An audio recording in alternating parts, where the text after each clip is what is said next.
If you are a woman of God in your 20s, come to the front. And if you're struggling to prioritize God in your life, you really need to hear what I have to say. We've been taught wrong. 24 hours in a day, how am I supposed to prioritize God? How can I be a daughter of God when I have to be an employee, when I have to be a student, when I have to be a friend? Sometimes it can feel like we have too many responsibilities. So it's hard to put God first. And I know for a fact that I'm not talking to myself, because in the last 2 weeks, I have gained over 2,000 new beautiful souls. So to all of the new people, I just want to say hi, and I'm so blessed to have you here. So many people are reaching out to me because they feel like they've lost their fire for God. They don't read their Bible as much anymore. They don't worship as much anymore.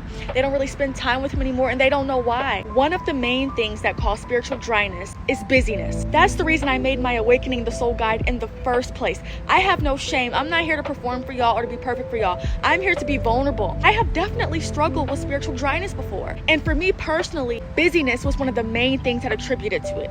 But it's because we were told to put God first, but we weren't told how. Putting God first does not mean I need to spend 23 hours of my day with God and then only have 1 hour left over to be an employee and a student and be an older sister and all these things. It doesn't mean that.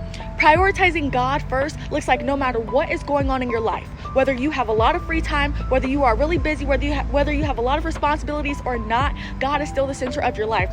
Putting God first looks like acknowledging that He exists in every area of your life. You acknowledge that He is God, that He is your Father, and you spend time with Him. You do have time for God. You know why? Because you have to shower every day. He wakes you up every day. You have to drive to work every day. Everything that you have to do, incorporate Him into your day-to-day. When you wake up, God, I thank you for waking me up. How are you today? What can I do for you today? What do I need to submit to you today? When you're in the shower, tell God your plans for the day. On your way to work, listen to some worship music. Set the tone for your day. When you get home and you cook dinner, thank God for your day. Tell Him the parts of your day that made you smile. Tell Him the parts of your day that frustrated you. You don't need more time. You just need to remember God in the time that He has already blessed you with.